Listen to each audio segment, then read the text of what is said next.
If you are like the majority of Americans, you want to continue living in a familiar environment throughout your maturing years.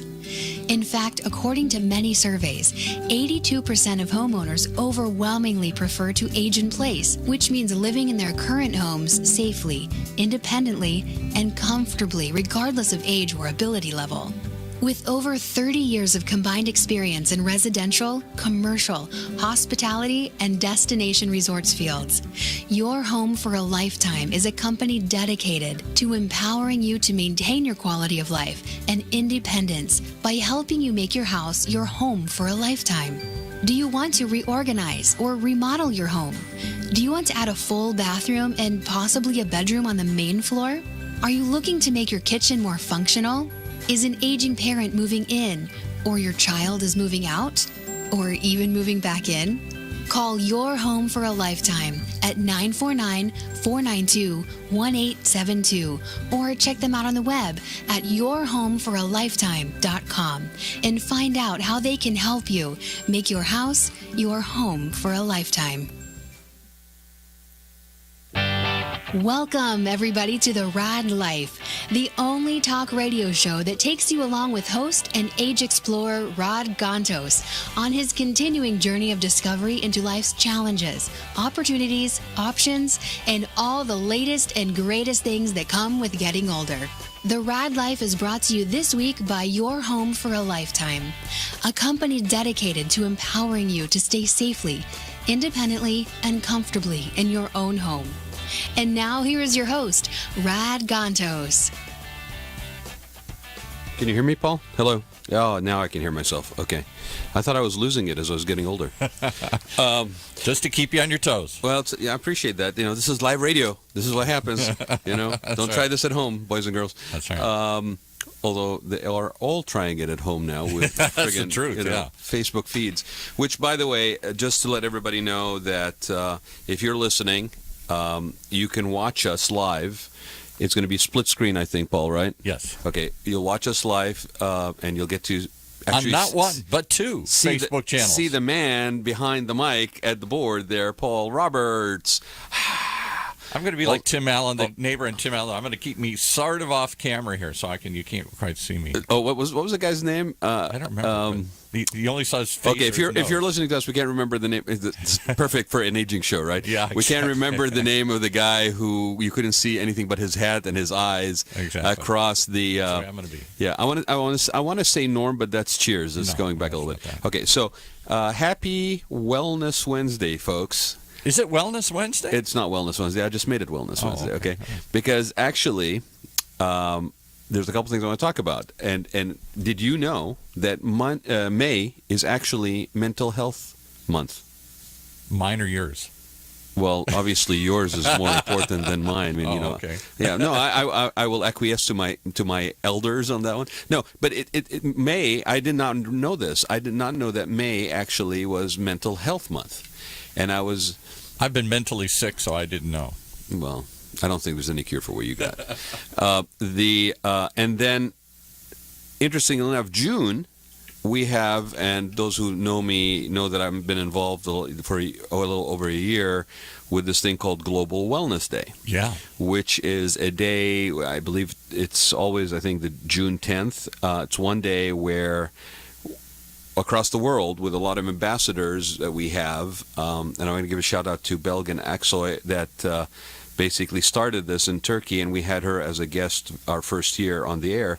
But she set up this thing to basically have a day where you could have raised awareness on the importance of wellness and how it was a global thing. It wasn't something that was limited to people who could afford to pay high fees on things and so forth. And so Global Wellness Day is in June, and mental health is in May. So, Rod, why the heck are the two of those things connected? Well, why are they connected? I'm glad you asked me that, Paul, because in 2007, a report came out from the Global Wellness Institute, which you guys can find at globalwellnessinstitute.org. Okay, and the report basically identified 8 wellness trends. Okay, now people are going, well, what about wellness, right? Like, what about wellness? What's this thing about wellness? Well, if you think about it, I think we even have a more of a need for a more holistic, if you will, it's an overused word, but holistic sense of being and taking care of ourselves. Self-love, not in the way that, baby boomers probably think I was doing that this morning. Yeah, I don't. What's your wife's number again? But to take care of ourselves, especially as life has gotten more hectic. I'm reminded of a book I read in the mid '90s that basically predicted sort of the insanity that comes with being online and in the internet world and that technology development, and it was called Living at the Speed of Light. Honest to God, how many of us basically feel that is exactly what we're doing on a daily basis? I do. Right? Really, Living at the speed of light. Like always behind the curve, trying to go as fast as I can. Yeah, I mean, I feel like I'm caught in that, in that warp speed when Star Trek would go into, warp speed and they would basically just go through the tunnel of light. I feel like I'm stuck in that tunnel of light and I can't get out, right? Yeah, right. Right. The new Hotel California, stuck in the tunnel of light and you can't check out. But it's really important, I think, for us all to take a minute and actually evaluate our lives, because and understandably, the demands that are on our lives on a daily basis, be it personal, family, work, friends, we try to balance it all out, try to get it all in, actually. I don't know that we're trying to balance it all out. I think we're just trying to get it all in, and we're being told and bombarded from every angle that is the way to be. That you got to get it all in. You got to be involved in everything. That you got to be basically on top of everything. And now that everybody is on social media, oh my goodness, it's even more stuff to do. Yeah, you got to echo there, Paul. So Sorry. And the thing about it is, everybody in social media, to a greater extent, puts the best face forward. Okay, so I don't get to see the meltdown of Paul running at the speed of light on social media. I get to see Paul doing more and more stuff with his grandson on social media, more and more stuff, right? So it's always the best 5x7 visual that is going out. It's the Kodak moment. The Kodak moment, right? And I mean, even Facebook will send you memories of Kodak moments, or here's what we've shared, right? So it's all positive all the time. Well, you know what? Even all positive all the time gets tiring. And when you're seeing everybody around you having this sense of euphoria, this perceived life, right? Then you're even more under pressure, and you may be internally even more distressed, and your wellness is basically sort of compromised. Okay, so one of the things that I found very interesting is we don't normally think of mental health as something that doesn't happen outside of a psychiatric ward or therapists' offices, or when you have a crisis and you need that assistance, right? And many people, I think, still deal with it that way, versus it is a part and regiment of being well and staying tuned up. What are you going to say, Paul? You wake up in the morning, you worry about what you're going to eat, maybe you exercise for your body. What do you do for your mind? I don't think I do anything. I mean, you bring up a very important point. We have an awareness that we need to feed our body. Right. We have an awareness that if we don't, and a consciousness to say, I got to think about it. I got to focus. I can't just eat anything. I got to eat well. I got to plan my meals. I got to come up with a diet. Right, and integrated into that is then based on what I make choices to eat. Then basically my level of fitness, my level of exercise, my level of sleep, even right. Even though that one suffers as well. So what's your mental health regimen? What's your mental health diet? Right. So it in that list of 8 trends, and this is where it became fascinating to me, because this was something that I was aware of. We talk about it in terms of depression for seniors, and I think we were just starting to talk about that when we had some guests on the show. We were talking about that aspect as a reference to seniors and people that are basically homebound and on their own, and their social circles have basically shrunk. Right. Right. So that was something I was getting my arms around. But I never really connected the dots, even though I was ambassador for global wellness, that the mental health aspect of it is equal and integrated a component of my well-being, right? Yeah. Where you go and have a diet coach. You buy a book. You join Weight Watchers. You have a coach. You come up with some sort of diet plan. Similarly, many of us come up with an exercise plan or a coach or a gym or something we do to force us to do that. What is it that forces us to pay attention to our mental health plan? What's our mental health plan? Well, and do we even put priority on it, right? I mean, it's probably the last thing we think about because, and yet it's so critical. So other than fun, you try and build in fun, and that's my mental health. That's my relaxation. I'm going to go do something. And so many times in the weekend, more and more since I have a grandson now, the weekend feels just as frantic as the week. It used to be weekend was where you wound down and charged up your batteries. Right. And yes, I love doing things with my grandson, but it's tiring. Mm-hmm. I mean, I'm physically exhausted because I have to lift him 50 times. He wants to be picked up. He wants to look at this. I have to run with him. I have to roll on the ground. I don't have to. I love doing all those things. Right. But where's the day for me to recharge my batteries? Well, and it's funny because you had that, right? Yeah. And it wasn't like halfway through life you you didn't go, like you didn't have your kids early, have a grandson. This is sort of a little bit different. You didn't expect at this point in your life that you would be basically being that busy on the weekend with a grandchild, right? No. I thought, things I like to do, and people don't think of this as mental health, but I do. I have a hammock. The hammock is my safe zone. I love to just go lay in the hammock and do nothing and listen to the birds or whatever, or a putter around the garden, or watch a movie or something, or read a book or something. Let me ask you. I'm going to ask you something. Those get tossed aside because there's other priorities that have to happen. I'm going to ask you something because we'll get back to it. Let's stay with the hammock for a minute, right? Right. When you do that, okay, when you were able to do that, I'll show myself hanging in the hammock. Hanging in the hammock. So if that's cradle of the hammock. Okay. It is kind of a cradling effect. It has that cradling. I'm surprised feel you're not to playing Cradle of Love or anything. Okay. I'll go look for it. All right. So when you're in the hammock. Yeah. Okay, when Paul is in the hammock. I love the hammock. Okay, do you have any bit of you that feels guilty for being in the hammock? Oh, sure. My wife comes up, looks at me and says, 10 more minutes. Come on, we got something to do here. Interesting. Or I find myself saying, okay, just a few more minutes, and then I got to get up and go do something. So again, the thing about that is part of what the expectations of what, I mean, even on the weekend, when you didn't have a grandson, the hammock time was so finite that you were still trying to steal the time to be in the hammock, to be in your cocoon, your escape pod, right? For those fleeting moments.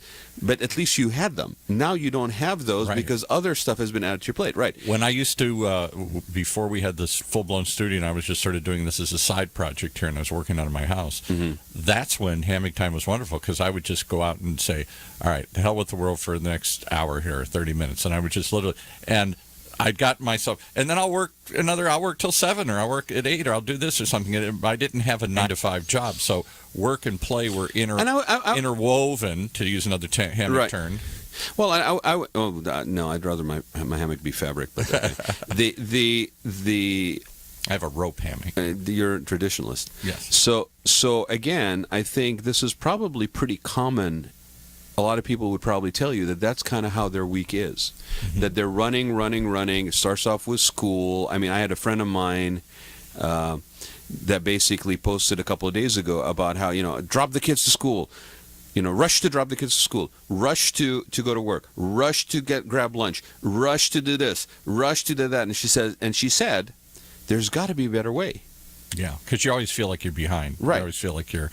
When my daughter was growing up, when we were raising her, and again, we adopted her later in life for us and for her, so we didn't have those first 10 years. We adopted her when she was 10. Right. Or 11. She moved in when she was 11. We purposely filled up her life and ours. That was the focus. We ran all day long, because then she was in sports. To get into a sports program, oh my goodness, you got to go to the game, you got to go to practice, you got to do this, you got all these things that fill up your lives and your weekends with that too. And that was okay. I mean, we liked that, and she liked that. But yes, I know how parents and families feel today. You're always behind. Right, and I would argue that probably to a certain degree, maybe not the way that it manifests itself today, but I think to a certain degree, people would tell you in the time that they lived, that was a certain part of their life, but they still had some sort of regulated escape. period, some sort of where you turned off the clock, some sort of where you disconnected. For some people, it's a lot, literally like going to a bar or going to something, going to a beach or something. You go somewhere to get away. My wife. Yeah, but you can't even get away at the bar, Paul, because people are on their cell phones at the bar. Well, that's right. I mean, you can't. You can't. I mean, we talk about the fact that this show is one where they're on their cell phones at the beach. Yeah, and sitting next to each other at the beach, and I mean, I'm as guilty as anybody else. I'm not trying to be sort of this highfalutin guru, prescribing something that I, do as I do kind of thing. I'm just saying that this is something that we just go through life in modern living, where we don't stop to think about this. And so, what I found very interesting, given this is the area in which I exercise my profession, mostly in the spa industry, as a designer, and sort of experiential space concept development, is two things came out of 2017 that hit me kind of like broadside. Made perfect sense once I started reading them, but seeing them there was like, whoa, where'd this come from? Relevant to the spa industry. The two trends out of the 8 that really struck me. One was silence. Yes. I was going to bring that up because I'm a big believer in silence. Okay? And, silence spas. Now, as a rule of thumb, forever and ever and ever, you would always have a sign that said, please turn off your cell phones. The minute cell phones came around, people would say, please turn off your cell phones for the courtesy of other people, so forth and so on. And some places started being like, no cell phones at all policy. But people still had their cell phones in the bathrobes, guilty as charged. Okay, so that I could check after my massage whether I missed something in the last half an hour. Yeah, or 45 minutes, right? 30 minutes God forbid, that I'm not connected for an hour. So now there are trends to things called silent spas, wellness monasteries, downtime abbeys. Oh, I love all this. Okay, yeah, and where imagine this: you are paying to be in a place where you can be quiet. The one and only time I went to a spa, I went to a Burke Williams. You know that chain? Yeah. And the only reason I went because I bought a car and they gave me a free massage. That was the only time I've actually gone to a spa to get a massage and whatnot. And they have a room in there, I don't know if they still do, that was the silent room. Mm-hmm. And it was like heavily padded, and it was very small, and a big plush chair. And you went there because there was no sound whatsoever. And I thought, how strange, but how wonderful. I have been a big proponent. I'll tell you what I used to do with my daughter. I think you Gen Xers and the millennials are speeding this up even more. The ADD generation, everything has to be quick and fast. Which is not really an attention deficit. It's almost like it's called attention deficit disorder, but it's really attention to one thing. Yeah, the idea that you have to be doing 5 things at once. It's basically you have your attention is on a lot of things, right? And so that's a lack of focusing. It's a hard to focus on things. So, for example, for extended period of time, when my daughter Vanessa was still living at home, I'd go up in a room and she had some kind of music on. Mm-hmm.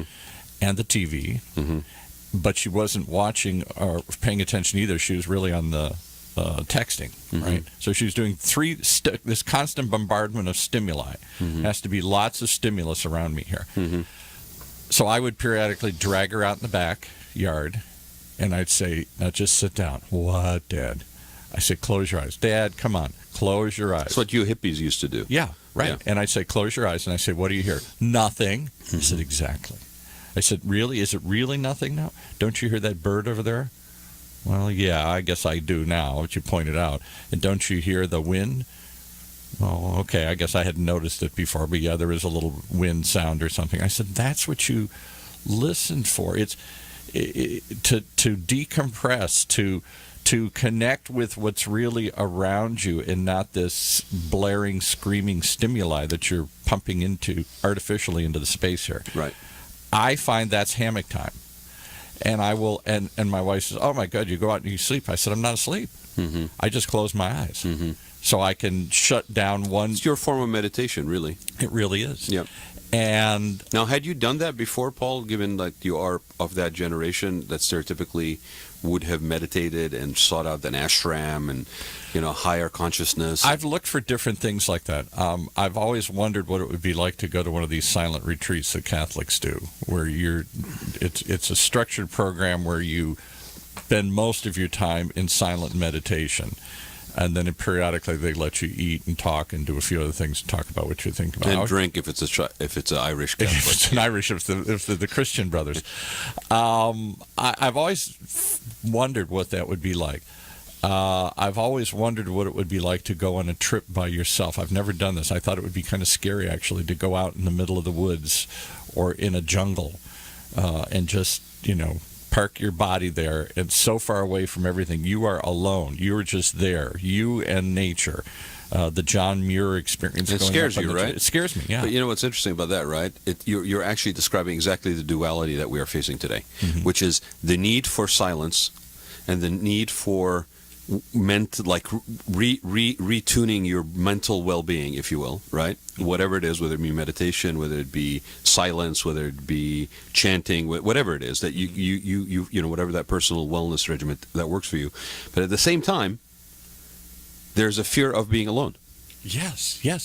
For example. So you want to be alone, but you're afraid of being alone. Yes. And it both exists in the same time. Yes. And you're not getting enough. Strange? And you're not getting enough of both. Isn't that strange?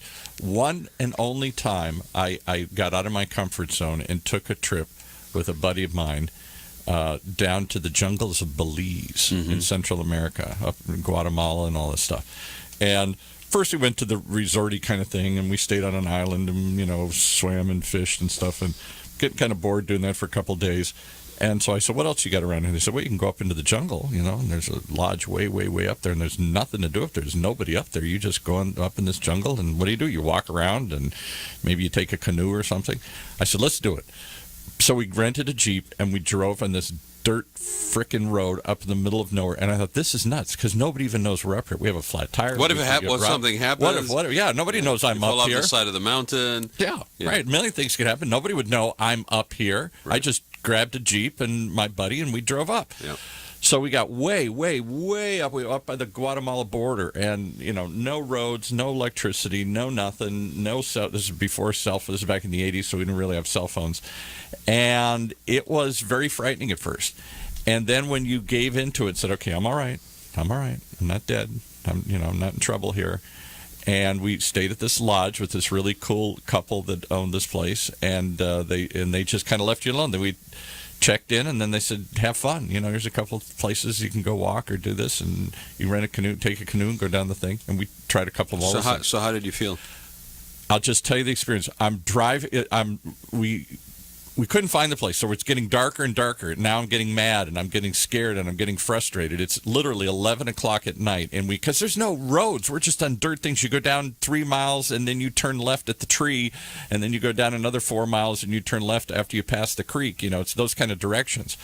And it's totally dark. We're totally lost, and I'm getting totally scared, totally frustrated, and all of a sudden, around a bend, there it is. Ta-da! Okay. And as we pull up, we stop and look out, and the jungle lights up with like a million fireflies. And it was just like this bizarre, like, ta-da, and so I went from complete anger, frustration, fear to complete awe, childlike, oh my goodness. Mm-hmm. And that was it. And then we banged on the bell or something and rang some gong, and he came out and said, oh, we thought we'd given you up for lost. And yeah, here's your room and everything, and we'll talk to you in the morning. And there's no electricity, there's no running water. Have fun. You're just in a little thatch hut in the back here. And that's when the jungle lit up. And so I spent about a week up there doing that. It was the most spiritual thing I've ever done in my life. I never felt more connected to the world and to nature and to God and everybody around. And it was just so cool and so bizarre. And the flip side of that is when my friend and I, Mark, came back. Yeah. So we decided to, we were there, and then we drove down off the mountain, out of the jungle, back to the city, which was still pretty rustic, this little dirt place in Belize there, got on an airplane, landed in Houston, and I think it was about from the moment we left to the moment, like 6 or 8 hours later, we're sitting at a Denny's eating food in Houston. And I thought, wait a minute, 6 hours ago, I was up in the jungle and there was nothing, nobody. And I thought, and it really was very hard. And then I had to go to work the next day, and it was I called in sick. It was very hard to reconnect with the rush. Until you get away from the rush, you don't know how frantic our lives are. So you needed to get on a plane. Yeah. And you need to go to rent a car to a remote location. Then rent a car to find that. And drive up literally 3-4 hours. It was about 4 hours. And how much? So how much time do you think, all in all, it took you to do that, to have that experience from when how you much left? Money? No. Okay, but I mean, cost is going to be right. But let's just leave cost out of it for a minute. Just time. Yeah. Which is the finite of most finite commodities. I had to fly there, which was 4 hours or something, and then I had to rent a car and drive for 4 hours. And then it took a day or two to sort of decompress. And once we got into it, it was hard to come back out. So would you say like a week, basically? Oh, yeah, we were up there for a week. Like a week. Okay. So you haven't done that since, have you? No, that was 1986. Have you been able to find a week somewhere to maybe even contemplate doing that? Oh, no. Right. So this is my point. No. As much as that's because I wasn't married and I was still single, and we were going to grow up with a bunch of buddies, 3 or 4 or 5 of us. Everybody fell out except this one guy. And when you came back, you immediately got married, right?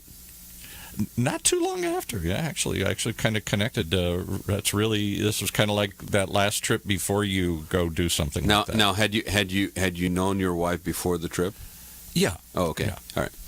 I just met her, and actually, she moved. We didn't get married right away. We lived together. Wait a minute. Are you selling me a silence in the jungle trip, or was this a bachelor party? Well, sort of both. Yeah. Okay. I mean, we didn't come back and get married. We moved in together, so there wasn't. But so this was kind of also your last kind of like guy thing. Yeah. And you chose to do this. That's kind of interesting. I came up with this off the. I was looking in the LA Times for something crazy to do, and they had a little tiny ad that said, "Go to the jungle, go up into Belize." And I never even heard of Belize. I said, "That's where we're going." You figured if you could survive the jungle in Belize, then marriage would be okay. I guess. And I had 3 or 4 buddies. Yeah, let's go. This would be crazy. This would be the wild road trip. And one by one, they all said, "No, I can't do it. I can't take with the one time." guy. And one guy finally said, "I'll go." And first we went to an island, and that was cool.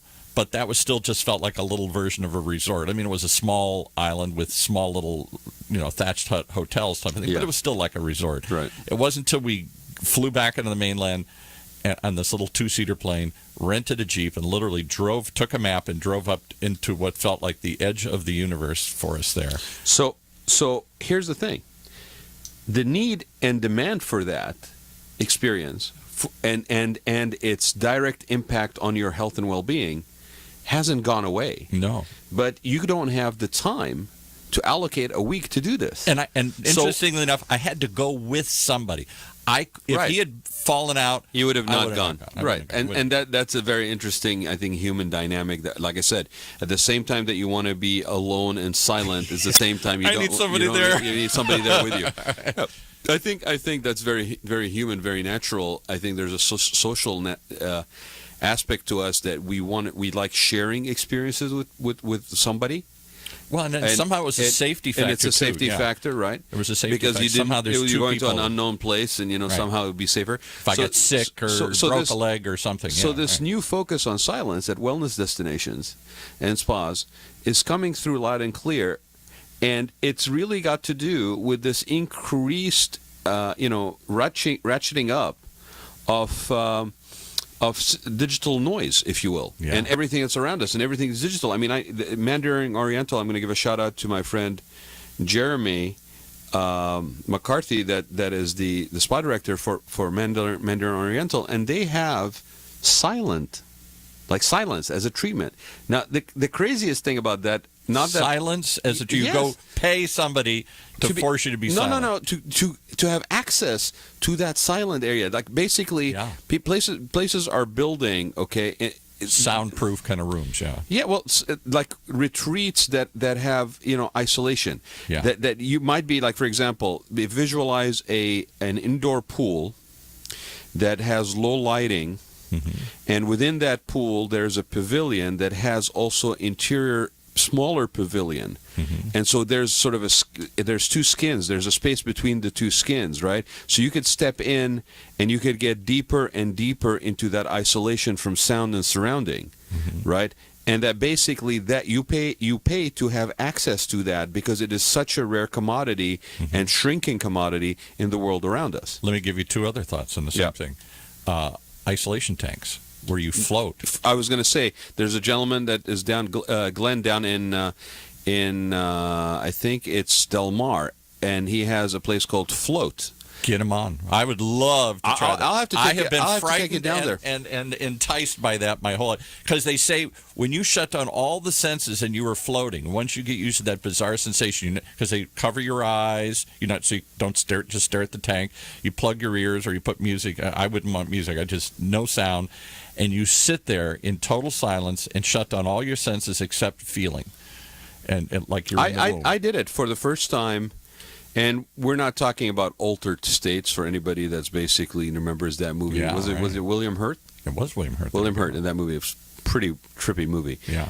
He basically regresses back to where he's now traveling back in time to where he comes back, or he gets in connection with his more primal or whatever. But he basically becomes like this sort of Neanderthal man that comes out of this. And that's the fear. Tank. There are people that say you actually kind of hallucinate. I don't know if that's a. I tried it, and let me just give you a little kind of example. It was imagine a big large shower, right?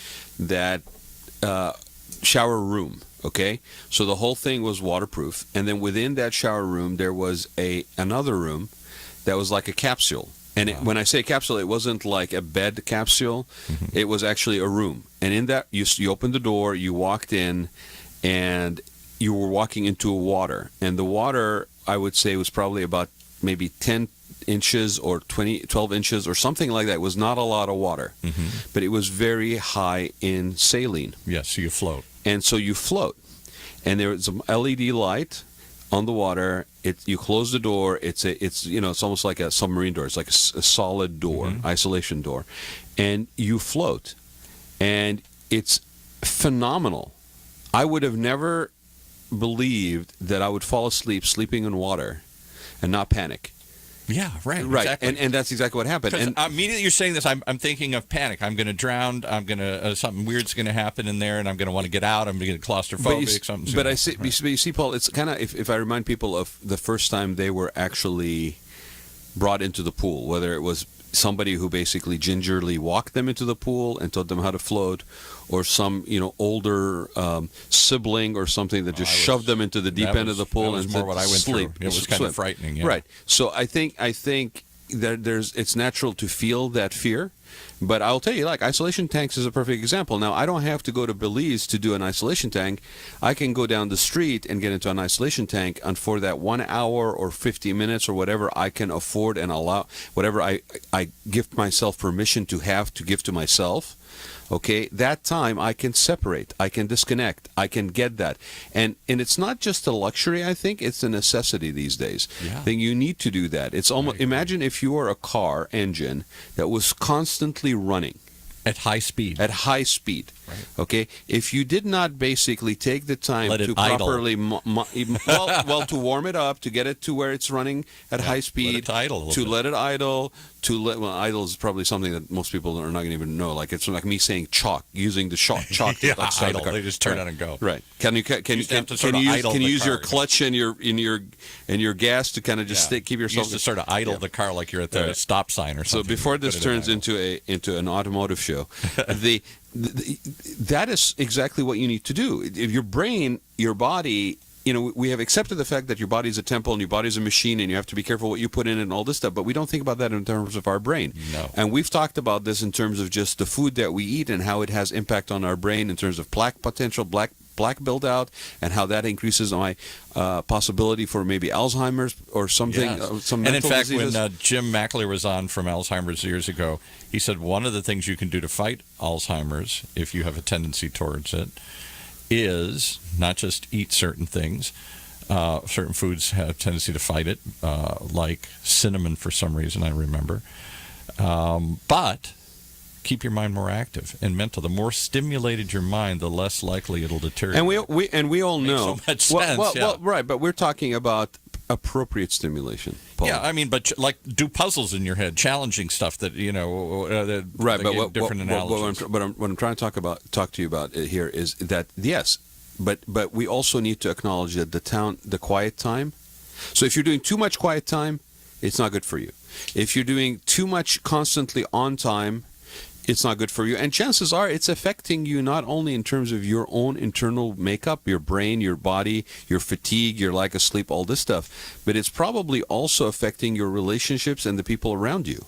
Yeah. Right? And if everybody's doing this, you can imagine how it's affecting everybody. And at the same time that somehow supposedly makes it acceptable and the norm, it's not, because your body was never built to do that. You are not a metal machine that is constantly going until you have a part break down. Especially guys, so that's what you're taught to be, to go get up at 4. I know so many guys now that get up at 4 in the morning so they can pack in another 2 hours of doing their emails or writing stuff or working out or whatever. And I'm like, they've just extended their day to pack more. But isn't it interesting that it's not that 2 extra hours, so I could actually basically slowly get into the day, have time with my wife or children before they leave, read the newspaper, sip a cup of coffee slower instead of gulping it. Yeah. Isn't it interesting that somehow we don't put value on that? We do not, and you hit the nail on the head, and I have been preaching this for years, and it's one of the things that people have said, oh, that's why you're not a multimillionaire, because you put too much time into,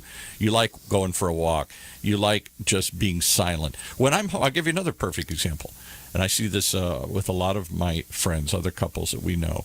When I'm home, I turn everything off. I don't have the TV on as I walk from room to room. I don't have the radio on as I walk from room. My wife's the complete opposite. The minute she comes home, it all has to come on and stay on. So the TVs are on in multiple rooms. There's music. There has to be sound. She can't.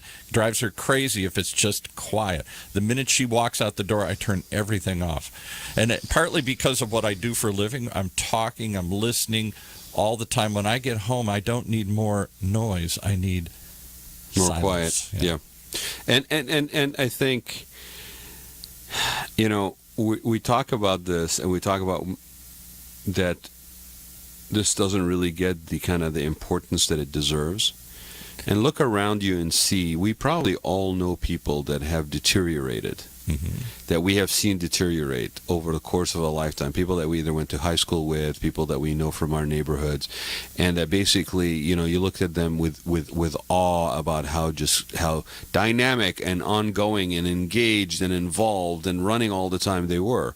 And yet they seem maybe feeble, tired. They didn't really take the necessary precautions to prepare their body, their mind, to sustain that kind of constant demand on them, right? My late friend John, who I adored and was my lifelong buddy, we went to junior high together. He was one of those bonded little group of guys that I have still stayed in touch with, and really cool guy, really great guy. But he was type A, always on, always going, zoom, zoom, zoom. A couple times years ago, I had a sales job for a while. I was a sales rep, and so we'd go on the road together and to share expenses and just to share the driving and stuff as we drive up in Northern California. And I'd say, hey, look at that's really cool. Let's stop and look at that bridge over there. No, we got to make it by 2 o'clock. And I was always trying to get him to stop and slow down and smell the roses. Never would do it. Then we'd get to dinner and he'd say, we got to drive another 4 hours so we can position ourselves to be up and ready. I said, man, I'm done. I'm pulling over. I'm having a cocktail. I'm having something nice to eat. I'm going to go sit in the hot tub at the pool. And he's like, no, that's a waste. Come on, we got to go, go, go. He was always driving like that. What happened? He drove himself to death. He had heart attacks and a couple of them and died. Same age I am, a year ago, 6 months ago. And watching him in those last 6 months, where his heart was so weak and he was so weak and wanted to get up back on the horse again.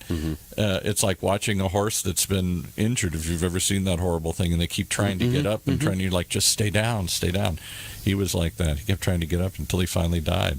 And I can't prove it, but that lifestyle that he adored, and then when we'd get off the road and I'd go home and unwind and do nothing, he wanted to have a party he'd have 20 people waiting for him at home. Because Paul, he was addicted to that rush. Addicted to it. I mean, it's the same thing exactly that when they talk about evidence and behavior patterns of people that are constantly online and on the internet and wired and constantly checking their stuff, that immediate need for endorphin, it's an addiction, and you literally you are a user. You are a user. A couple of times I offered him, we have this house we inherited, it's kind of out in the desert, and that's what it's good for. It's a decompression house. There's really nothing to do out there except sit by the pool and bake in the sun, and there's not a lot of people around, and it's really just that to relax and unwind. And he used to go out there with me sometimes, and it was hard to get him to let go. And a couple of them said, why don't you and your wife take this for a week? And he said, what would we do? I said, you just... Myself and my wife for a week in a room with no agenda. With nothing to do. No goals to achieve, things to build. When I go out there, I have a TV, but I don't turn the TV on. I don't turn the radio on. I just chill. But you see, you understand that sort of quirky term of recharge. Yeah. Your batteries, right? Right. Yeah, and so I'll I don't want to talk to anybody when I'm out there. I don't want to see anybody. I just want to go and be with me. So the issue with mental wellness, is so huge, right?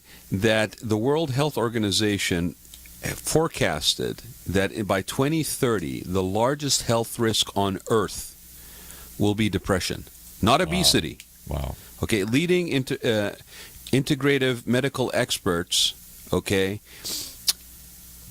have basically been working out of the normal place where you would go get that kind of help, all right, or call it early diagnosis of depression. I mean, we do early diagnosis for Alzheimer's. We do screening and testing for cancer, but we don't do things for like depression, right? Until it's done. Now we've got to basically take care of it. And I think there's been a change overall in the way we deal with medicine and wellness, right, and well-being. But the fascinating thing is that mental wellness, being that it is predicted to be the biggest future problem, it's also an opportunity for places like wellness centers and spas and so forth, because those lemons into lemonade. Well, those hotels, those destinations, they're actually bringing in neuroscientists and psychotherapists to meditation becoming seriously mainstream. Okay, and we got to get away from that term meditation, because that to me. What would you call it? Silence. That silence is a positive word to me. Meditation means forced. It means regiment. Well, it means but you see, routine. now you see, you're sharing your own sort of honed in baby boomer expertise, because meditation could be what you refer to as guided. Yeah. Right. It could be actualization, creative actualization or visualization. Mm-hmm. There's different forms of what we could refer to as meditation. See yourself doing something. Silence is a form of meditation. Right. Mm-hmm. It's just that it's one where you basically, it's almost like that vow of silence that monks, right? I'm fascinated with that world. It's a shrinking world of what do they call them? There's a name for it. I can't think of it off the top of my head, where they go in and they take a vow of silence forever. Can you imagine? Mm-hmm. I can imagine. I don't know that I would last. Oh, I don't. Right? Me? So again, people go, well, you guys are an aging show, you're a boomer show. Why are we talking about this? Well, I'll tell you, we've touched on it before in other shows, where it's basically the factor of depression. Right, the factor of isolation, the fact that in many cases you have seniors that are basically either have had their social support network die off, or they've moved physically. Imagine being physically removed from the house and neighborhood that you were in for whatever multitude of reasons, and basically placed in a location. And heaven forbid that you should have that happen to you before you are in an incapacitated mindset where you realize what's happening to you. Right, but mental disorders are skyrocketing globally. I can see, because of all these issues. When I had my major episode of depression many years ago, must be 20 years ago or something, and I was really incapacitated. Kind of went on for a year, and I had to go to therapy, and I had to take some drugs like Paxil to kind of loosen me up, get me a little more resilient, as they'd say, and kind of get to some of these core issues and take a look at it. And that's when the first time the therapist said, why don't you try a massage? Mm-hmm. And I resisted. I said, oh, my God. Well, we know your history with massages. And I did the one. Actually, I've done two. Then I forgot about that one. I did one. Took a massage then, and then I got this free one when I got a car years and years later. So you told me you had not had a massage in order for me to bring a massage therapist into this. Had two. Now it turns out you're a serial massage taker. I had two. And the massage person I'd forgotten this till we started talking about it. They said, "Oh my goodness, relax," and I was tense. And the person said, "I don't think you know what it's like to feel relaxed." I said, "What do you mean?" "You're always tense. You're always ready to jump up. You're always in fight or flight mode. You're always ready for action. You don't know what it's like." I said, "Well, no, then I'm asleep. It's either I'm on or I'm off. And I'm not conscious when I'm asleep." But let me read you this, okay? Social media, which they refer to in this report from the Global Wellness Institute, they say social media, which is keeping us alone together. Wow, that's a clever okay. term. Yeah, takes its terrible toll. Consider the new National Health study revealing that more than 1 in 4 young women aged 16 to 24, the ultimate selfie generation, okay, now have a mental health condition like depression and anxiety. And from fake news to our social media bubbles to every idea of an agreed upon reality is fast disappearing. No wonder the Oxford English Dictionary named post-truth the 2016 word of the year, or that the Danish well-being concept of hygge, I think it's Hygge, burying oneself into cozy nest-like environments, was runner-up. People feel crazier, sadder, and angrier. and lonelier. And need relief. Okay? 50%, from 1990 till today, Paul, okay, people suffering from depression and anxiety increased roughly 50% to over 600 million people. I'll give you another. It's interesting you say that. That's a lot of angry, That's a depressed lot of people out there When I had a bar, walking around.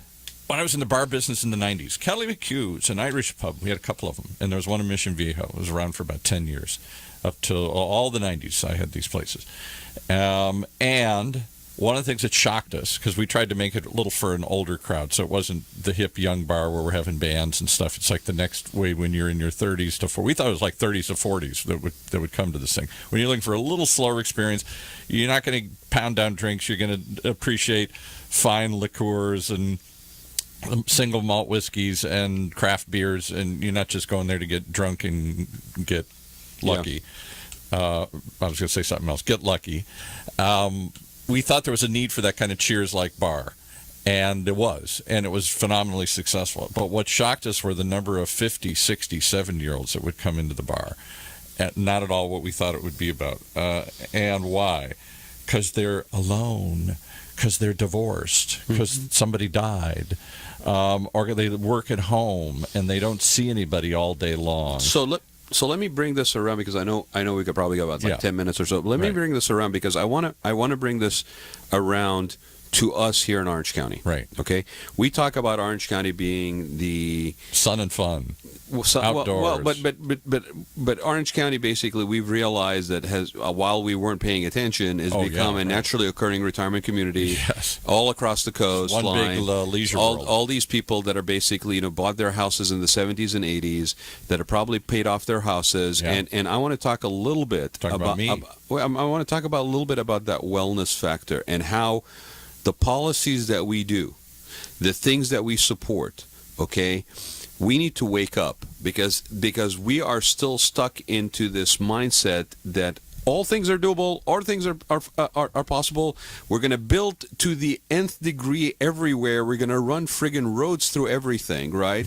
Don't get me started on the toll road, the proposal by the TCA to run the toll road. We're not really considering it, but we have 3 friggin' roads shown on a map, but it's not really on the table. Well, if it's not on the table, get it off the map. We're coming, baby. We're going right through San Clemente. Right through San Clemente. Okay, so there's a community that is basically multi-generational, that has a lot of people in it that are affluent, that bought their homes in the 70s and 80s, whose homes are now probably one of the main I mean, The main source of their wealth, regardless of your age, you are always told that your home is your primary asset. Yes. Okay, and that you basically do everything you can in your power to increase the value of your primary asset. It's my primary asset. Right? You take that away, and I'm broke. Right. That's where all my money is. So imagine this, right? You're sitting in your home in an environment that is somehow shielded because of the natural topography of Camp Pendleton on one side and ocean on the other, sort of the hills on the back side, right, and the turn of Dana Point Harbor kind of on one side. It's an oasis where you can maintain some sort of balance in your life, where you can continue to get older in your home that you've paid for, that appreciating in value, that what you know instinctively at some point may be the only thing that sustains you through your ailing part of your aging years, right? And all of a sudden, somebody's saying, no, we need to get more people into that area. We need to get more activity happening. We need to get more stuff going on and disrupt this whole thing that is your wellness and well-being. Started with those crazy outlet malls. Well, but Paul, here's the thing that I'm talking about. When we've talked about this before, there's financial realities. You got communities that are getting older, right, that basically are retiring. There is no payroll income coming into those communities the way it used to be. People, as they get older, and especially people, regardless of age actually, their shopping habits and how they buy is not from physical retail locations. They buy off their friggin' phones, right? And seniors that have a household so full retail of stuff, sales are going down. so there's no retail. Taxes are going down because they're not selling their houses. They're still taxing them at 1970s rate instead of a 2000. Well, it's been increased, adjusted, but it's adjusted not through sales. It's adjusted by county assessors. Right. But under Prop 13, there's a limitation. Right. There's a limitation, right. And so here we are in situations where now we're still looking at economic development and economic stuff in terms of construction and building and congestion and density and all this stuff. But what you're also risking is that person's nest egg. You're going to take that road and you're going to run it through a neighborhood where their value of properties are depreciated. Right. You're going to buy it at pennies on the dollar, and you're going to do an eminent domain situation. And what I'm saying is, this conversation, this well-being, this thing that we all want, okay, we need to get our heads out of our proverbial backsides and start looking at it in terms of a sustainable model, because our population centers cannot continue to be impacted by this increasing ratcheted up speed at which we do stuff. But see, there will be a cost to pay. We're searching for a new model. In my father's generation, it's what he lived. Once you reach that point where you want to slow down, where you earn less, and you want to slow down and smell the roses, or you can't be as active as you want, and you need more security around you in hospitals and everything, we built communities out in the middle of nowhere for those people to go live out there. Go live in Arizona. Go live in Las Vegas. Go live in Sun City, where my dad bought his home. We're now saying, I'm staying in San Clemente till you coming out feet first. And it's like, well, but you ain't paying the bills. Your property taxes aren't keeping up with our costs here. You're not shopping as much as you used to. In fact, you cost us more because we got to have all these services to meet your needs. Forget it. Kick them all out. It's supposed to be for a young person's community, growing family community, and the old people should get kicked out and warehoused and corralled in some other place. A assisted living home that we designate, or an assisted living community. Well, and kick us all out. And what does that do? It gets the problem, puts it isolated where nobody has to ever see it. Well, we're gonna isolate 78 million people? Yeah. Right. Where are you going to isolate 78 million people exactly? Out in the middle of nowhere. We're going to build these giant camps, and we're going to send them there. We're going to call them all Sun City, and you're going to encamp seniors. Yeah. So that way their kids will say, "Oh, Grandma, Grandpa, they're taking care of." See, look, they have a billiard room. See, look, they have a movie room. I got a newsflash. I got a newsflash for you. Right? Yeah. Who votes? Not the young people. Exactly. Yeah, I'm not going. The minute you start threatening people's residences that are their nest eggs, especially if they are seniors, you better put on your big boy pants, because you're about to get a real thrashing. Yeah, I'm just saying, we used to have. I'm making an extreme case. We used to have a system where you left where you raised your family and you went somewhere else, and they sold us on this idea of retiring somewhere: Florida, Arizona, Palm Springs. That model, for some reason, lost its appeal, and now people like me are staying in their homes much longer than I thought I would. Yeah. Maybe for the rest of my life, if my wife has any say in it.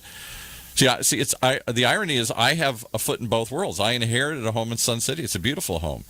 It's on a golf course. It's got a view of the mountains. It's got a pool in it. It's great. It's sitting there right now. But you're not there. I'm not there. Why are you not there? Because, one, my work is here. And when my work is but your work is by your choice, Paul. Yeah. You could have built this whole thing out in Sun City. Clearly, my wife doesn't want to hear about it. You probably would have been. You would have probably had a little bit more of a monopoly in a way over there. Oh yeah. My wife is the biggest impediment because she doesn't want to leave our daughter and grandson, nor do I. She doesn't want to be with a bunch of old people. She doesn't want that to be isolated. She doesn't buy that model at all. She might when she's 80, but for right now, she ain't buying it. So we rent it seasonally, or so that we can hold on to it, pay the costs, and see what happens in 10 years. That's the plan. That's the only plan I've gotten. And how long have you had that plan? 4 years now. 4 years, yeah. So we got, I say, another... I'm 61, so by the time I'm 70 and she's in her 70s, I'm hoping we'll revisit all this stuff. Right, but so I'm thinking our needs will have changed. No, but that's the other point, right? Is that decision, the expectations or the common thinking was that those decisions were made at 65. Yeah. Now they're being made at 70 and 72. Exactly. She wants to delay all. I don't want to. Right. She's still working. But I think that's common. I think that's very common. Right. And so in today's reality, oddly enough, that property hasn't accumulated the way I thought it would, because I thought, wow, when the baby boom retires, they're all going to want these kind of places, and I got one. No, the baby boom doesn't want to move out to the desert. The baby boom doesn't want to leave where they raised their children and built a community for themselves. Exactly. And go uproot themselves at the last stage of their life. And that is part of your well-being, right? Right. That's part of your mental well-being. Your mental mindset, and your mental mindset being healthy. Mm-hmm. It's that fresh air, it's the familiarity of surroundings, it's the multi-generational nature of your neighborhood. It's not being restricted or limited to what you can do and how long you can be active and involved in stuff.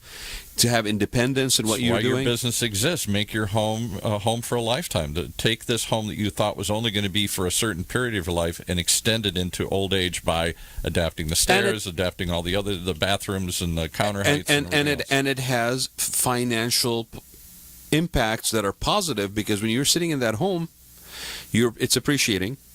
You're not basically dumping, not dumping, but spending $2,000 to $8,000 to $10,000 in terms of assisted living or some sort of place. You're not risking the fact that at the top of a market you're going to sell a property, and now you got to figure out a way to make sure that you don't pay taxes, you don't lose any value in the process. Right. You're still able, mobile, active, mentally acute, all of this stuff, and basically are now going to move yourself to another environment. That is the quickest way for your mental health and well-being to basically collapse or deteriorate, because you're taking yourself out of a comfortable environment in which you have built roots before you actually have to be incapacitated, and basically putting yourself into a completely unfamiliar environment. Now, there's some people that can do it, but you know what? There's always a little bit of cost, even for those who are very social, that are very active, that will still go out. Now, I will say this in defense of the Sun Cities, because my parents went through the same curve. My mother wouldn't leave the house that we had back in suburban Detroit. She stayed with her job way too long. She ended up getting kicked out. This is my dad ended up. They both didn't want to leave their careers, and so they both ended up getting kicked out, and that was horrible and difficult and depressing. Now they're in this big house back in suburban Detroit and Bloomfield Hills, and they're back there by themselves. And bit by bit, everybody they knew died or left. So now they're the only old folks in the neighborhood. And while far from being multi-generational, the kids didn't come around to see them or talk to them or whatever. There was no connection with these new couples or these new people. They were in a big house, and they were in a snow environment, which is the worst. Right. Because my dad couldn't do the driveway anymore. He couldn't. But those he are couldn't those are handle those the are burden physical of the house. those are Yeah. physical limitations. And so they finally, and they got more and more isolated, and those last years were awful for them there. They didn't know anybody. They didn't go out. They rattled around this big house. It was a big pain. So in the butt. how was it for them when they moved to Sun City? It was like a rebirth. In three ways. One, they got rid of all this stuff that they had accumulated over 50 years of marriage or something, and that was frightening. And then it was liberating because they went and bought new furniture and new things and stuff. So and Sun City was out in the desert. Yeah. And then two, it was warm. Where the young people are moving and buying houses. Yeah, now. right. It was warm out So there. you're not- So they weren't afraid of falling. You've never lived in a snow environment, but as you get older, you just get frightened of falling. And Oh yeah, I spent 4 years in Europe, in Switzerland. Oh well, And- yeah, and- Switzerland. There you go. Well, So- but I mean, no, I get it. Yeah, right. You know, we jokingly say that in California we don't do seasons, let alone change of age. So they found it safer. They found it. The warmth was something they never experienced their whole life. Safer, single story versus a 2-story house. Easier to take care of, smaller. All the stuff done for them here, and suddenly they were surrounded by people their age who had all come for the same reason, because they had all been left alone and isolated in some other part of the country, and they all came to make something, to have fun in this last day. And I tell you, the people out there have more fun than I do. There's more activities, more things to do, more neighbors, more things, parties going on and whatnot, and more support, and the great medical facilities nearby. They didn't have to drive very far. So everything they were looking for. So I really think at some point in our life, the baby boomers will still have those same needs to leave and go somewhere else. But they're later in life. They're later in life. Right. And so I'm keeping this in the bank as kind of my get out of jail free card here. with the sense of health and awareness and medical advancements and all this stuff. That's a trend that isn't going to reverse itself. No, it's going to get even longer and longer. And there's a real life financial reason. The longer you can postpone this, the less cost impact it is on your life. Right. So will your parents stay in San Clemente their whole life, or will they eventually downsize and go somewhere else? And if they do, will it be in the same community, or will it be in a community of other people like them? Given my parents' personalities, given the cultural aspects, which is again something we don't talk about a lot here, but that is also a factor. Yeah. I think they will probably stay in their house. I mean, I'm just looking at my grandparents on both sides. Mm-hmm. They both stayed in their house. They moved from where they had originally lived, but early enough to where they were still healthy, Right. because of the need for some medical. What if they can't handle the house? It becomes a burden. The cutting the grass, the taking care of things. But that's part of the planning. Like there is no lawn in the house. Right. It's a 10,000 square foot house that has no lawn. Has no lawn? No. Okay. There's a garden that has trees, and a gardener that comes once or twice a week, once every week or once every other week, and basically does some maintenance. Right. The house itself is built in such a manner that, yes, there is maintenance, but there isn't, there's no wood shingles. There's, it's like stucco and tile and hard surfaces, and there's no transition up and down. Right. So we did a bunch of that stuff. Now, technically, the only thing that they cannot have available in the house currently is medical assistance. Right. But there's a downstairs bedroom that could easily have that care if need be, if it can be sustained without it having to be 24 hours or something like that, because then the cost factor becomes too high. And what about the isolation of it's all people that are much younger than they are in the neighborhood. And so maybe there's not a connection. But that's the other thing, and I think that's the thing that's sort of interesting personality. My father is an engineer, so he tends to be very much. He doesn't really have that social circles. He had them when he was working overseas with people, but it was through work, which is not uncommon for guys to have that social network through work. That was my dad. Right. But so he's in his library and he's reading and he's, sort of, and I worry because that's sort of not a healthy thing, and I'm watching him deteriorate a little bit in front of me, but that's not really where his life was one way and then it became another way because people around him died. Right. My mother is a little bit different, but then my mother's dynamic is that she's a caregiver. Mm-hmm. She's a mother, it's just that motherly role. She takes care of the family, she takes care of her husband, stuff like that nature. And so to her, I think she would probably get a little bit more involved.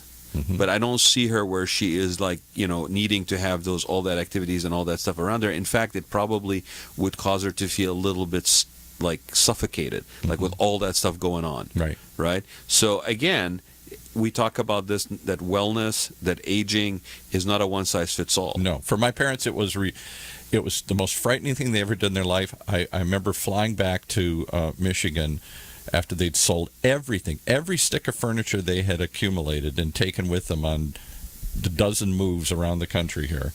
Every lamp, every chair, every piece of thing they got rid of. And they took their bed, and my dad said it was like when we were starting all over. It was like when we first got married. We had a bed and we had a card table. And he said that's all they took with them to California, a bed and a card table they had shipped out here. So they have someplace to sit. And my dad found it invigorating. My mother cried like crazy. I remember I have a picture of her sitting in this big house. She cried she cried like crazy when they moved. Oh yeah, so that they sold off everything, got rid of everything, had nothing, starting all over again. And I flew back to Michigan to take them on accompany them back out here to this new life, this new place. And my mother sat in the house, totally empty, and just cried and just like, oh my God, I've lost everything. And now she comes out and it's sunny, and suddenly there's neighbors their age who are coming over and saying, hey, somebody to talk to and somebody to have a cocktail with or somebody to go do something with. And suddenly they're buying new stuff, and they're like a young couple again, and they're redecorating the house with all brand new stuff. And that sum total went from the total fear to the most amazing. It extended both of their lives dramatically, and made them happier and healthier and everything.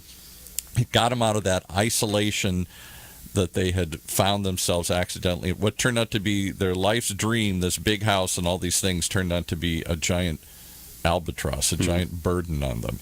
And when they finally let go of all that stuff, it was so invigorating. And to have one more move and one more group of people and to go someplace where everybody had a similar mindset was phenomenal. So it worked well for them. But the baby boomers, like my wife was saying, maybe someday, but not now, baby. And I ain't going to 65 or 75. And even if you argue that the baby boomers will follow in transitional pattern, step patterns and migration patterns if we want to call them that, the time duration between those migration time spots, milestones, is longer. Yes. So it brings me back to what I was talking about, okay?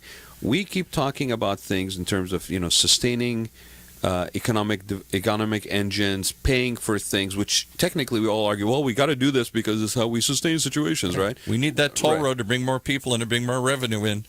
Right, but the problem is your parents ain't paying enough in property taxes. But the problem is that's not going to happen. Okay, and it's never pitched, by the way, that way. It's pitched. No. I'll tell you. I mean, it's kind of fascinating, right? We are sheep sometimes, honestly, and we need to look beyond just what we are fed in the wait a minute, we have no time. We are rushing at 1,000,000 miles an hour, and we are fed little morsels of tidbits, and we absorb those morsels, and we don't look any further because, well, guess what? We have no time. Right? And we're too busy, and we have no mental wellness, and we're fatigued and tired, and we have, almost like, where they torture people by having the lights and the sound bombarding the building 24/7 until they crack, right? I mean, we kind of don't have somebody externally doing that to us. We're doing it to ourselves. We're constantly torturing ourselves with sound, stimulation, noise, light, constantly. I mean, your little monitor screen is light in your face 24/7. Your little bathing me, comforting me, soothing me. Well, it's funny. We've had the chairman of OCTA in here several times, and we used to do a show with one of the former mayors here who served on, I don't know, whatever that regional transportation body is that oversees all this stuff here, and made up of elected officials. And he used to always get angry about this. And we need more of those toll roads, and we got to finish the toll roads and all this stuff. And I'd say, I'm sorry, but I'm one of the guys that fought against it. And he'd say, why? It's a safety issue. I wouldn't want to live in safety my ass. Says, where do you live? Where do you live in Rancho? Can I safety my ass on? Okay, safety my ass. Okay. He literally used to say, I say, where do you live? I say, I live in Rancho Santa Margarita. I challenge anybody who gives me that BS about safety to answer the following question. Okay, you talk about safety and you talk about relief, and what if something happens to San Onofre and we want to be able to get people out of that area? Yes, right, exactly. Explain to me then, are you building a one-way road? Get them out. Because if you're building a one-way road, you need less land to build it on, which makes the opportunities and options for where to put it more, okay? And guess what? We may not have an issue because you can put it closer to San Onofre. You can go across the top through Rancho Mission Viejo, okay, and drop it off and avoid all the area like San Clemente that doesn't even build on friggin' ridges because we want to protect the environment. The thing that was how it was sold to the public. That was one of the main things is safety. It's not really. In and out. It's not really for traffic, Paul. No. It is not safety. It's for development. I have spent 3 weeks, okay, taking, and I'll put it out there for anybody who wants to do this, okay. Try it for yourselves, okay. My mom and dad used to tell me, oh, we don't take the toll road. And I'm going, oh, they're old. They don't want to spend the money. Right? Oh, I'm dynamic, active, young person. I'll take the toll road, right? They would tell me that it's the same time and it's the same distance. Now, my argument was, well, but when there's traffic, then it takes a little longer. You know what we're talking about? We're talking about 2 to 3 minutes. We're talking about the cost that continues to go up. It costs you. It costs it's like a freaking stock market. Sure. During high rush hour traffic on the 91 freeway, currently it is $20 each way. On normal traffic, it's $9 to $10 each way. I had a person who I know who's on Facebook today complain about it's $10 each way, and she's sitting there looking at backs of red lights. Right. So this perceived convenience. Well, I'll push back a little bit on that. I come to the studio from Rancho Santa Margarita, which is if you're listening to a podcast, you can't picture this, but I live in south part of the county, and the studio's in the central. He's out in the middle of nowhere. On the middle of nowhere, and for me, if I cross the freeway and pick up the toll road and go north, I can make it absolutely in 25 minutes, guaranteed. Any time of day. If you take the toll road. Take the toll road. Okay. I can do the same thing, maybe even a little less if I take the regular freeway, the 5 freeway, but not in rush hour. So, like tomorrow morning when I have to start early, I don't even try taking the regular road because it could take me an hour or 2 hours to get that same distance through rush hour traffic going north on the 5. But it's just unpredictable. It literally could take an hour. Whereas I know it'll take me, if I pay for it, 25 minutes. And how much is your bill when you are yet regularly using the toll road? I don't want to look at it. I don't want to know that. I'll tell you what mine is, and this is separate. My wife has her own, and I have my own. Right? I was paying $500 a quarter. Wow. So for anybody who tells me, oh, I need it for driving to work, I'm telling you, know what? I challenge you. I have jobs all the way from Simi Valley to San Diego. Right. Okay, and I have tried for 3 weeks to avoid the toll road usage, just to see for myself. Take that challenge. Do that detox, right? Do the detox, okay? Get off the fast track. It's called fast track. Get a little recovery going. Get a little recovery going, right? I tried it for 3 weeks so far. Okay, and I will continue to try it for a quarter just so that I have a benchmark of what comparison, right? And I can do a side-by-side bill comparison. Now, I'll be the first to admit that in any form of, I'm not looking for somebody to be 100% recovery, right? And they're slipping, right? People slip. When you're a user, you slip. There are times you got to be from one place to the next. The only way to know you're going to do that here in Southern California is the toll road. But for every other time, you can figure out a way around it. But if you've absolutely got to be there at 9 o'clock. I went to yesterday. Right. We took off from home in San Clemente, took my mom to the airport in LAX. Right. Okay. Yes, we had 2 people in a carpool. Right. But we left San Clemente at 4:45. Right. She was checked in at LAX Bradley International Terminal by 6:15. You're lucky. I came back from fine, I'll play along. I came back from LAX solo in my car on the 405 down, connecting to the 22. Actually, I didn't even go to the 22. I took the 55 and went around to Santa Ana. I was in Santa Ana by 7:30. My point is this. You know, though, that sometimes, because I've tried it coming to the studio at 9 o'clock in the morning, and I can't afford to be late. I can't say, well, today it took me an hour to get here. I could get up earlier. I could leave at 7 or something, but I don't want to do that. Right. So what I'm saying is, it's not a necessity. It's a convenience. Yeah. When I have to be somewhere in a prescribed period of time, I take the toll. And as such, every other time. And as such, that convenience has to make sense at a cost factor. Right. When it starts being $500 a quarter, at $2,000 a year, that's 4 months of me doing this radio show. Right. We're not supposed to give that away, but well, 4 months for me to do that radio show at halftime.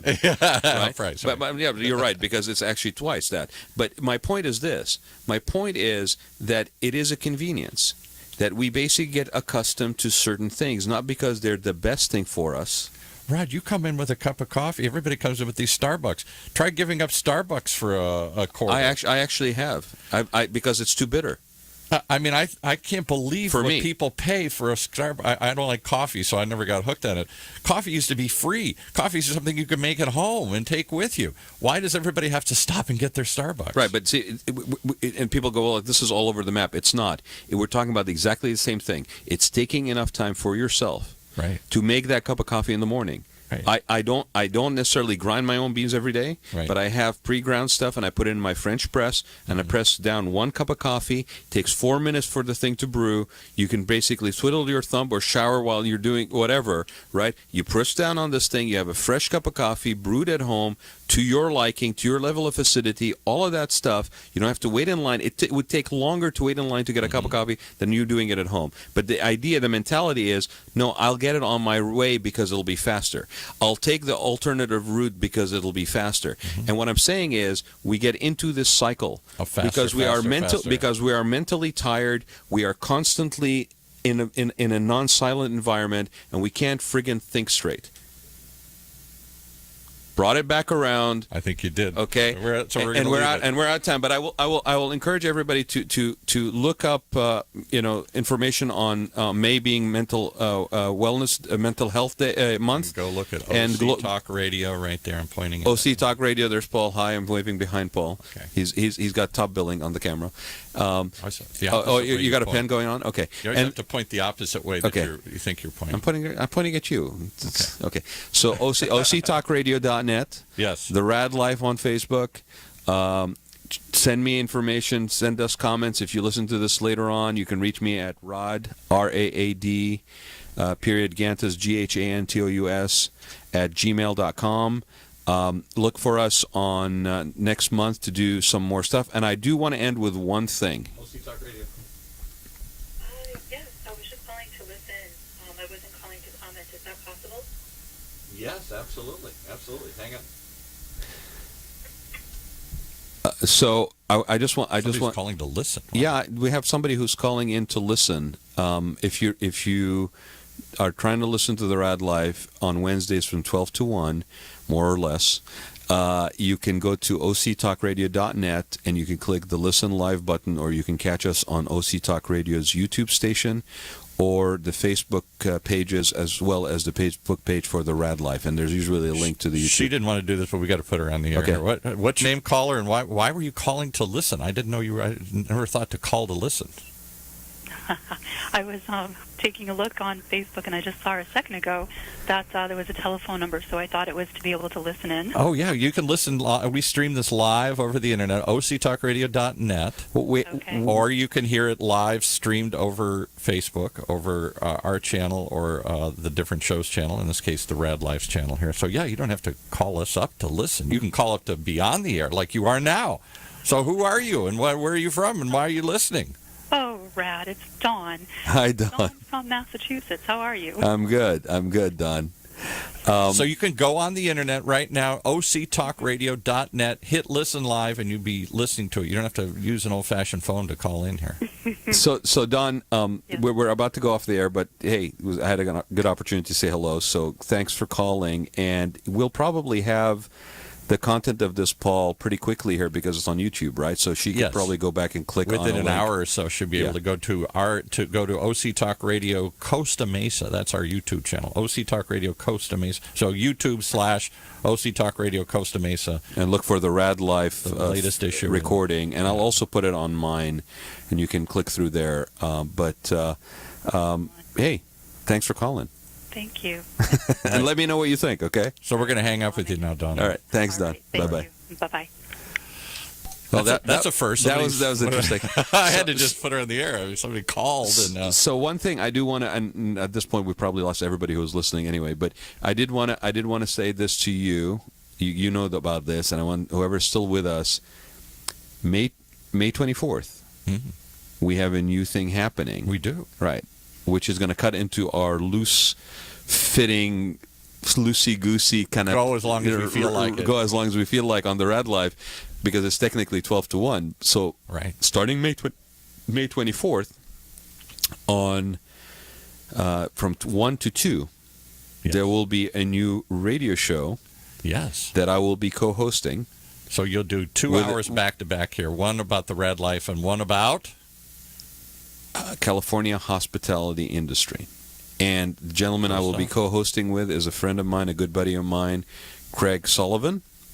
And Craig will be seeing in Vegas later on, probably today, for the Hospitality Design Expo. But so by going along, we've built an audience, an expectation that there's content here during this time period, and now we're going to fill it.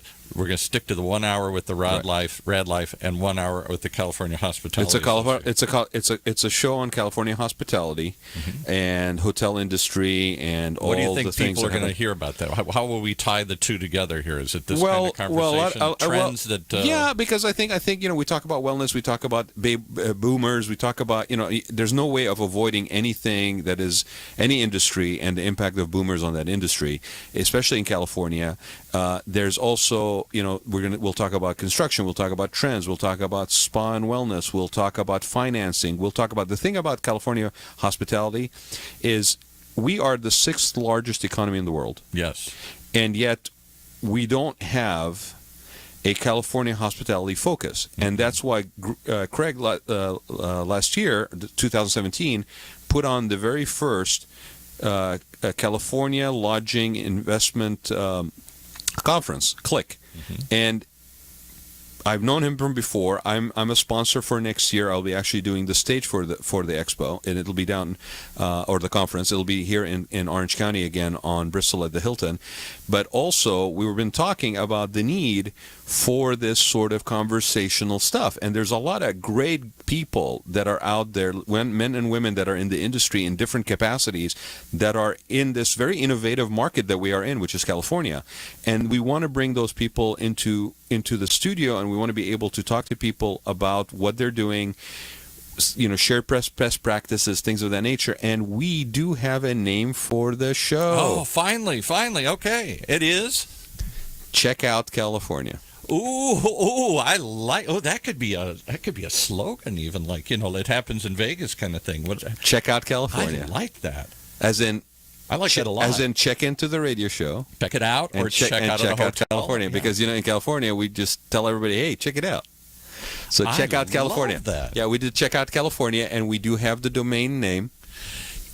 Here's another suggestion. We've just gone so far along, but hey, we're going to fill it up. It's coming soon. I'm claiming this territory anyway. This is your territory. I'm actually squatting right now. That's right, exactly. You're squatting in this time. Here's what's interesting about that. We've done some public policy shows, quite a number of them. Man, he's going to run until 2 o'clock with me on this. I might. And we, through that, discovered the ugly secret that nobody wants to talk about, that there is an overall Orange County travel something, or Orange County Convention and Visitors page, but it's not much. Most of the cities don't want to cooperate in promoting a regional approach to tourism like other areas do. Mm-hmm. The cities want to claim it for themselves. So Huntington Beach wants everybody to go stay at the Huntington Beach Resort. Anaheim, of course, has the biggest Convention and Visitors Bureau because they have the convention. They want everybody to stay at Disneyland there. And as part of that, they don't really want you to leave. They'll say they do, but they don't really want you to. There's some argument of, do they want you to leave the property and go to Huntington Beach and then go down to the Missions in San Juan or go other places here? Right. And so each of those different cities some better, some worse, some big like Anaheim, some little like other cities here, are trying to figure out how to do that. And my point was, why don't we have a regional thing? Why isn't Orange County the destination? Go see all of this. Don't just go in Disney and all these other people are like, well, that's great, but that means one day less on our property here and one day more on that guy's property. And that's sort of the sad reality of life, I think, on a lot of levels, is that you have more people that operate in that capacity, which is really very myopic, in my opinion, and it's very... it may be quarterly result-oriented, but it's definitely not long-term expert position marketing, kind of claiming that territory. And the more there is to do out here, aren't you more likely to come back? If Absolutely. It's just Disneyland, then once you did that, you're going to go somewhere else. But I can't blame companies, for example, and people that are acting in the capacity of company representatives to be focused on what my quarterly results are that quarter, right? So I'll give you another... So you need to have the right platform to cross into that wider, bigger tent. So I think there's a space or a place in your new show for that conversation, particularly using Orange County as an example. Is it a regional approach to hospitality and to tourism, or is it all just city by city, and are we fighting for the next city the same dollars to stay in my city as that? And I'll give you another example of that. Mayor Miguel Polito is really excited from about Anaheim this. Was in here, and for those who don't know, there is a streetcar that has been funded now finally, at least some initial stage of it, and it's supposed to go from Santa Ana to Garden Grove. And why? Because they want to tie, they want you to be able to go from the train station over to some... Garden Grove is an interesting example. They've been trying to capitalize on their proximity to both Anaheim and Santa Ana regional transportation hub. Trains and buses at Anaheim and all this stuff there at what do they call it, the Arctic, and if you haven't seen that thing, go drive by it right next to the stadiums over there, the big hub that they... The Arctic is it Anaheim Regional Transportation. But it connects the... Is it the Metrolink? The Metrolink, Amtrak, and the buses. So it's a major train hub. And they think it'll eventually be, if there is a high-speed rail, it'll be the hub for that. And well, it's definitely built to look like that. Yeah, and if it ever is a high-speed rail like they've envisioned going to Vegas, it'll be the hub for that, too. So it's designed with that hope in mind that it'll grow and become like this regional transportation center with all these different modes of transportation tied together, buses, trains, and, well, there'd be no planes, but other sorts of things. And one of them would be this trolley. And so, Santa Ana trolley, I don't think would connect with that. But the idea is to move people around regionally from city to city. That they have fought that for years. Garden Grove wants it. They've tried to build hotels and hospitality, saying, if you don't want to stay in Anaheim, stay just a couple miles away over here in Garden Grove. And they tried to build the city, whatever it was called, the city something mall there next to the Crystal Cathedral. Whatever that was called. They changed the name of it. Well, that's the name of the exit, right? Right. Yeah. And the city. And that you would somehow get all of this stuff. They would somehow siphon. They would pull some of that stuff away from the Anaheim resort area over to their area. People would stay there and play there and eat there. Anaheim fought that like crazy. And it's mostly empty, by the way. Yeah, well, because they've never been able. That's the one that by UCI. Yes, by the hospital. Exactly. Yeah, because they've never been able to really successfully get people the notion that if you're going to Disneyland or you're going to all the baseball games or you're doing all these things in the Anaheim Resort District, as they call it, that a couple miles away, here's another fun place to stay and play. Buena Park's been trying to get them to go north up into revived around beach area. Everybody's been trying to tap into that and grow the circle larger. Santa Ana would certainly like to do that and get more people just to come down a few miles and go to the hip restaurants in downtown and all that. So all this influx of tourism that's coming in, rather than have them stay within a couple-mile radius there, they'd like to expand that radius. Everybody's been fighting that tooth and nail. So one of the hopes is that this trolley, this Santa Ana trolley, this Orange County trolley line, to be the first, could get extended to airports and other things eventually, will at least take them from Santa Ana to Garden Grove. Now, why do you, for those who know Garden Grove and Santa Ana, those aren't the two garden spots of Orange County here, right? Right. But they're trying to create some connection between them and collectively to find a way to connect what is cool and hip in those two communities. Well, you know, there was a report yesterday that came out that talked about Costa Mesa basically becoming, how did Costa Mesa become the cool hub in Orange County for food and beverage, right? By accident. Well, not by accident. It wasn't by accident. Right. I saw it start happening in 1994, and I'll give credit in a big part to the person who was involved, which is my friend Shane Sadeghi at the lab. He was the primary driver. I remember the laughter that he got from people. Oh, this will never work. Costa Mesa, the elbow. Remember the armpit of Bristol? Yeah. Right. It's not the armpit of Bristol anymore. No. Right. I think the interesting thing for tourism in California, and I've been here since '85. Okay, so I haven't been here for all my life, but I've been here since '85, and it's changed quite a bit.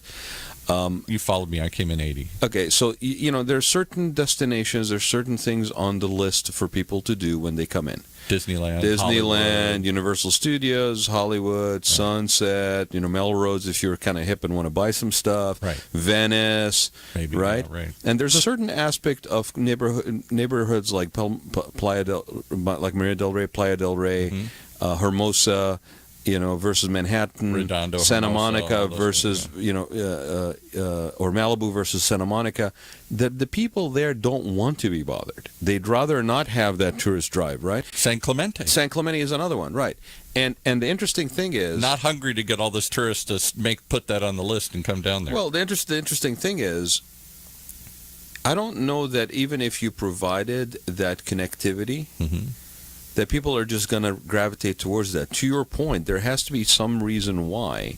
And at the same time, everybody is so, wanting their piece of the pie that they don't really want to encourage other things. And that's where... Look what's happening in Huntington Beach. There's an example where that town, unlike any of the beach towns here in Orange County, has accepted this role. They have these big events, and they're physically trying to bring other ones in. We had the mayor of Huntington Beach in there. Their goal is to have year-round events going on. That's why they have this big air show that last year was the first year. It'll be in October. That they think will bring a couple 100,000 people in to watch the air show over the beach. You know what part of the problem... And the Surf Pro and all these other big events. You know what part of the problem is, Paul? I'll tell you. We faced this when we were trying to program and plan for the California Historical Preservation Foundation's conference a couple of years back that took place in Orange County. They usually take place on different parts of California. Right. Up till the point where they actually had it in Orange County, that conference always was based in a town, in a city, like Oakland or something, right? Right. Never in a county. Well, exactly. Right. There's no place in America that functions as a county like we do. It has an image, a brand of a county. But when we tried it here, it took a lot of work because even with that idea, how do you connect? And ironically, to what you were saying, the way we came about the connecting of all these, like Fullerton and the Muckenthaler Center and Casa Romantica down in San Clemente and the Bilboa Pavilion and all this stuff, lots of cool things to do. The Anaheim Packing House, which basically got awarded for the best adaptive reuse that year by the conference. The connection was the train system. Yeah. Because the connection in Orange County was that you have these produce and you have the orange and you have all this stuff, and these areas were connected by trains through a train system. Interesting, yeah. Right? That basically started off with ranches and then growers and all this stuff, and that's how we made that connection. But I think even though we refer to ourselves as Orange County, I don't think Orange County really markets itself as Orange County. No, because there's no marketing agency. That's the whole point. Because we're sadly there's a county government, but we're really 34 cities collectively all going their own way and doing their own thing. But oddly enough, we've developed into a brand, and I've argued this before. Think about this. I don't know why nobody focuses on this. I've been all over the country. That's a really good conversation to have on that show. It really is. Yeah. And think about this, for example. I've been all over the country. I've been to 49 of the 50 states. The only one I've never been to is Alaska. I've been everywhere in the country. And not just on an airplane, driving, living places, doing things. Think of any other place in America except Orange County where you refer to it by the county name. When I lived in Detroit, I didn't say, well, I'm going to Wayne County, I'm from Wayne County, I'm from Oakland County. When you're in Dallas, you don't say, I'm from Tarrant County or something here. You never refer to people don't travel, the county doesn't have a brand, people don't travel to the county, the newspaper isn't named after the county, the airport isn't named after the county. bit by bit, we've created, by accident or design. Even Los Angeles County doesn't do it, by the way. No. It's Hollywood. It's the West Side. The East. Yeah, right, exactly. So we have the only county brand in America. And it started with the county. We're the only county that had a newspaper. The Santa Ana said they're not going to be the Santa Ana Register anymore. They're going to be the Orange County Register. Which, by the way, where did they move to? Anaheim now, north in Anaheim, just some office building. And be interesting to see what happens to that old iconic building. Well, the guy Mike Hara bought it, who's bought all these other iconic buildings in Santa Ana, and he has plans for it, I guess. Interesting. He owns Original Mike's, the restaurant over there, and he owns tons of he bought up all these high-rise buildings when they were all abandoned in Santa Ana, and bit by bit he's been rehabbing them and turning them into successful properties here. So he must have some vision for that. But the point is that we have a county brand by accident. It started with the paper. Then I remember when it used to be the airport was in Santa Ana, and it was John Wayne Airport. Santa Ana Airport. Still referred to as Santa Ana. Yeah, it still has SNA. SNA, right. But it's no longer called it. It's officially Orange County Airport. And now when you look it up, I'm flying to Orange County. I'm not flying to Boston. I'm not flying to Toledo today. I'm flying to Orange County. So and then we had the TV shows, the Real OC and the OC and all that kind of stuff. All of this developed this image that collectively I don't think the cities have embraced. They certainly haven't kicked into a common kitty to say, let's promote this brand of Orange County. But don't you think that's they promote Huntington Beach. They promote San Clemente. Don't you think that's kind of bizarre? I think it's very bizarre. I mean, because we do take on things as a county. Yes. Not to bring it back up, but our arterial road system, our communication, Orange County Transportation Authority that runs the buses and all the other stuff, and the Metrolinks and all the things. It's really fascinating. I mean, it hasn't been by design. I kind of knew that wasn't what we were doing, but I never really had the conversation about it. We did the show for a couple of years with the Orange County Association of California Association of Cities, Orange County, the Orange County chapter of the California Association of Cities. And so they had like 30 of the 34 cities belong to their group. And boy, they blew up one time when the late Eric Spitzer wrote a op-ed in the Register before he lost it and said, maybe we'd be better served if we merged all these 30 cities into one or two mega cities. Then we would be New York promoting New York County, New York County, New York City. We'd be LA County, LA City. We'd be Orange County, and we'd be Orange City if we had just one big. Oh, they went berserk over that because this is still a collection of little tiny communities. You can't do that. You can't do that, and I think you're going to have pushback. Oh, because of that level of how much do I want to promote. So we all love our little neighborhoods. You love San Clemente. Somebody else loves Huntington Beach. Somebody else loves Garden Grove. But the reality is, and we've kind of touched on that before when we were talking about the economic engines. The economic engines in Southern California, and more so in Orange County because of the open ranchos that we had, okay, has been real estate development. Yes. As we have seen, the real estate availability has shrunk. The green fields have disappeared. The green fields has disappeared. The balance between built and non-built environment is okay. And with that term, almost built out, now we're seeing higher density high-rise that are happening, right? Yes. Yeah. But what we're also and people don't like that or accept it, and they're fighting it everywhere. Huntington Beach, they fought a density project. Every time one of those goes in, the neighbors, particularly the older community, screams and hollers. And to a certain degree, they've got some proof to it because what about the roads? What about transportation? What about schools? What about all the other stuff? Do we really want more people packed in here? Well, but Paul, there's another factor, which is that basically it isn't necessarily the most efficient or sustainable. Let's not say efficient, sustainable. It's what we Right. It's what we know. I'll fix it. You're right. Yeah, it's what we know, but it's not necessarily where we need to be in order to sustain in the future. Then that's where places that are built out, okay, unless you start tearing down and doing infill projects, and then even with that, there's a finite amount of how much you can do.